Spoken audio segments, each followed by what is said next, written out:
మళ్ళా నా కొమ్మ కొడుతుండు గొర్రెను నుంచోబెడుతున్నాడు.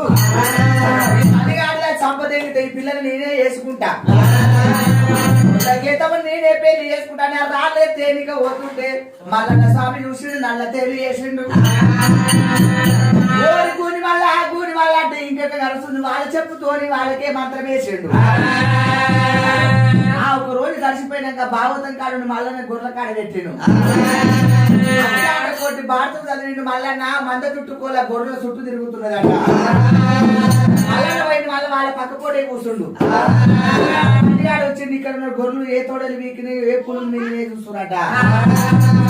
ఆడికేది మల్లికార్జున స్వామి కన్ను దొంగతనం చేస్తుంటే అంటిల్ని వేసిండు.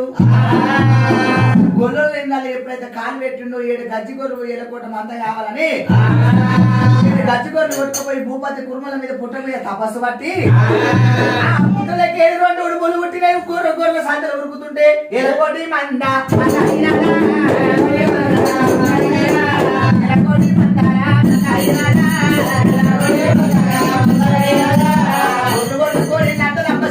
వచ్చిండు దేవుడే.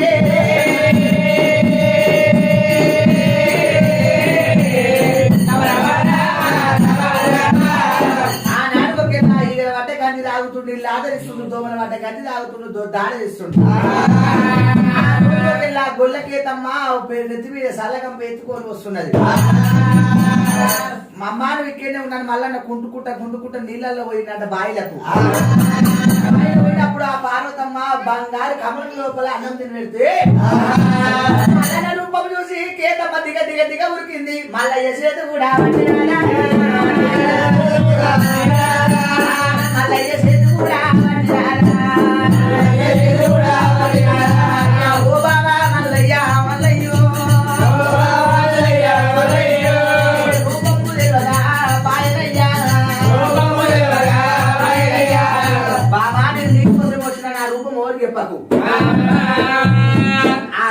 గొర్రెకు మా మానసానికి అంటిల్ చేసిండు. మళ్ళీ వేసిన కట్టి దెబ్బలు కొట్టిండు. మళ్ళీ ఇంట ఉన్నాక నెల్లూరుకి గొర్రెలు వచ్చి పిల్లలు ఇద్దామన్నారు. ఆ గొర్రెలకు తింటే అది చేసిండు. అప్పుడే ఉత్తరాజులోకి కోరి సట్టేరు వారాలు నిట్టేరు పూజలల్లా గొర్రెకేతమ్మా ఈ గొల్లవారు ఇప్పటికైనా కష్టాలు పోవాలి.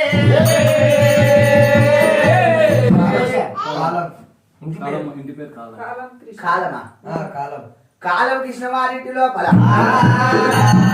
మల్లన్న స్వామి ఎప్పుడైతే మహిళలు తీసుకురు నల్లవోసమ మహిళలు తీసుకురు వీళ్ళ కష్టాలు బాధలు కాళ్ళలో ఉన్న శని ఈపులో ఉన్న దిశ ఇదినంచాలి పారిపోవాలి. కొడుకులు కోడళ్ళు బిడ్డలు మనమరాళ్ళు సభా కుటుంబం అంతా చల్లగా ఉండాలి. వాళ్ళ తండ్రి దివనాలు ఎప్పటికి ఉండాలి. వారి సరగా మండాలి. మనల వారికి మోక్షం ఉండాలి. ఈరోజు మీ తండ్రి మీకుంటే మీకెంత సంతోషం ఉంటుందేమో, ఎంతో సంతోషపడుతున్నాడు. పాప కావాలి